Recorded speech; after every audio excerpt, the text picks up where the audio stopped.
श्री कृष्ण गोविंद हरे मुरारे, हे नाथ नारायण वासुदेवाय।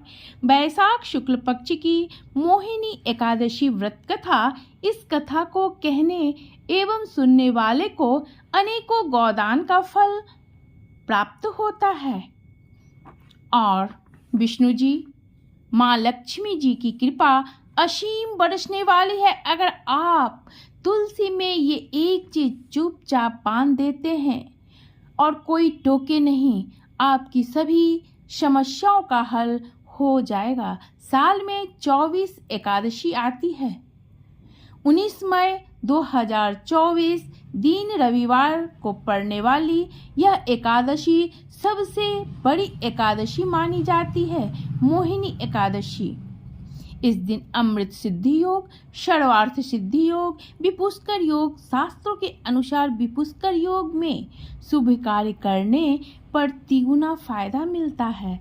मान्यता है इस दिन शुभ कार्यों को करने से सुख समृद्धि आती है, मकान, वाहन, आभूषण। इसलिए इस दिन तुलसी से जुड़ा ये अचूक उपाय जरूर करें।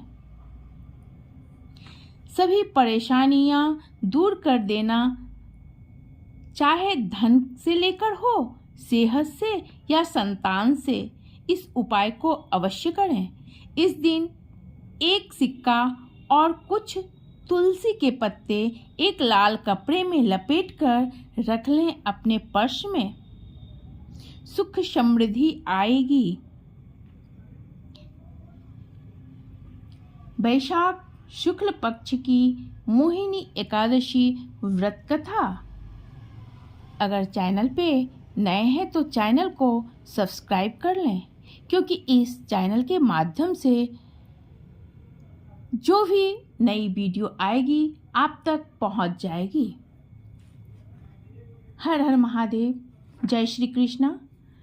भगवान श्री कृष्ण के मुखा अरविंद से इतनी कथा सुनकर पांडुनंदन महाराज युधिष्ठिर ने उनसे कहा, भगवान, आपकी अमृतमयी वाणी में इस कथा को सुना, परंतु हृदय की जिज्ञासा नष्ट होने के बजाय और भी प्रबल हो गई है। अब आप कृपा कर बैसाख शुक्ल पक्ष की एकादशी के व्रत का विधान एवं महात्म का वर्णन कर मेरे तृषित हृदय को, प्यास को हरण कीजिए।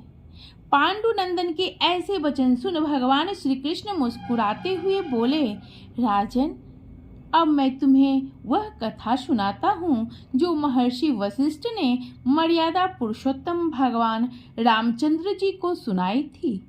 एक समय की बात है, भगवान रामचंद्र जी ने अपने गुरु वशिष्ठ के आश्रम में जा उन्हें प्रणाम किया और हाथ जोड़कर कहा, हे भगवान, आप कृपा कर मुझे कोई एक ऐसा व्रत बतावें कि जिसके कारण से अनंत पुण्य फल की प्राप्ति हो और अनायास ही धर्म, अर्थ, काम और मोक्ष की भी प्राप्ति हो। भगवान रामचंद्र के ऐसे वचन सुन वशिष्ठ जी ने कहा, वश, तुम धन्य हो जो तुमने इस प्रकार का प्रश्न करके लोक के कल्याण की कामना की है। अच्छा तो सुनिए, बैसाख शुक्ल पक्ष की एकादशी का नाम मोहिनी है। इस मोहिनी एकादशी का व्रत जगत के समस्त मोह, जाल और पाप कर्मों से मुक्ति करा देता है। मैं आपको इस विषय का एक अत्यंत प्राचीन इतिहास सुनाता हूँ। सावधान होकर सुनिए। इस आख्यान के सुनने एवं सुनाने से महान भी पाप नष्ट हो जाते हैं। सरस्वती नदी के किनारे भद्रावती नाम की एक नगरी थी। वहाँ एक राजा सोमवंशोपन अत्यंत धर्मात्मा, दयालु, सत्यवादी एवं न्यायी था। उसका वैश्य कुलोत्पन्न धनपाल नामक मंत्री अत्यंत धर्मात्मा और परम वैष्णव था। उसने अनेकों बगीचे लगवाए, अनेकों कुएं एवं तालाब खुदवाए और अनेकों अन्य क्षेत्र स्थापित किए। उसके 5 पुत्र थे। सुमनोहर, द्युतिमान, मेधावी, सुकीर्ति और धृष्ट बुद्धि। इनमें धृष्ट बुद्धि महापापी, दुराचारी, दुष्ट, जुआरी, चोर, वैश्या एवं पर स्त्रीगामी, भक्षाभक्ष, भक्षण करने वाला, महाउदंड और आतताई था।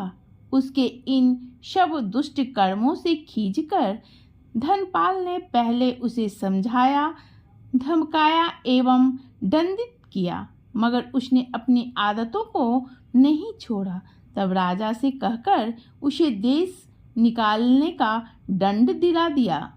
धृष्ट बुद्धि ने कुछ दिनों तक तो अपने संचित धन और जेवरों को बेच खोज कर खाया, मगर जब वह खत्म हो गया और उन वेश्याओं ने भी धक्के दे अपने घरों से उसे निकाल दिया, तब वह दुष्ट चोरी और बटमारी करके गुजर बसर करने लगा। पहले से वह पक्का घुटा हुआ बदमाश बन ही चुका था, इसी से राज कर्मचारियों की पकड़ में आता ही नहीं था, और अगर कभी आ भी जाता तो कर्मचारी उसके पिता के सौम्य स्वभाव से उसे छोड़ दिया करते थे। इस प्रकार जीवन बिताते हुए दिन बीते। तब एक दिन वह पकड़ा गया और राजा ने उसे अपने राज्य से एकदम बाहर कर दिया। अब वह वन में जा वन के पशुओं को मारकर अपना गुजर बसर करने लगा। संयोगवश वह एक दिन कौंडिल्य मुनि के आश्रम पर जा पहुंचा। वैशाख का महीना और प्रातः काल का समय था। महर्षि स्नान कर बैठे थे। संयोगवश मुनि के वस्त्र का एक कोना उसके शरीर से छू गया। उसी के प्रभाव से उसके पाप कुछ हल्के हुए। उसके हृदय में ज्ञान का संचार हुआ। वह महर्षि के पास जा उन्हें प्रणाम कर उनसे कहा, प्रभु, मैं महा अधर्मी और महापापी हूँ। अपने किए कर्मों का फल भोग रहा हूँ। प्रभु, मुझे कोई ऐसी युक्ति बताइए कि मैं बिना धन के पाप से मुक्त हो जाऊं। दृष्ट बुद्धि के ऐसे वचन सुन मुनि के हृदय में दया उत्पन्न हुई और उन्होंने कहा, वश सावधान होकर मेरी बातों को सुनो। कल वैशाख मास के शुक्ल पक्ष की मोहिनी नाम की एकादशी है। तुम आज शाम को शुद्ध मन से संकल्प करो कि मैं अपने पापों के मोचनार्थ मोहिनी एकादशी का व्रत करूंगा। इस प्रकार संकल्प कर एकादशी को प्रातः काल शौच इत्यादि से निवृत्त हो स्नान कर भगवान का पूजन एवं ध्यान करो और दिन भर और रात भर भोजन पान त्याग कर केवल भगवत भजन करो। द्वादशी को व्रत का पालन कर किसी ब्राह्मण को कुछ दे दो, तुम्हारा पाप अवश्य ही नष्ट होगा। धृष्ट बुद्धि ने महर्षि के कथनानुसार मोहिनी एकादशी का व्रत किया और उसके प्रभाव से उसके समस्त पाप नष्ट हो गए और वह परम पद को प्राप्त किया। मोहिनी के समान सरल एवं फल देने वाला और कोई दूसरा व्रत नहीं है।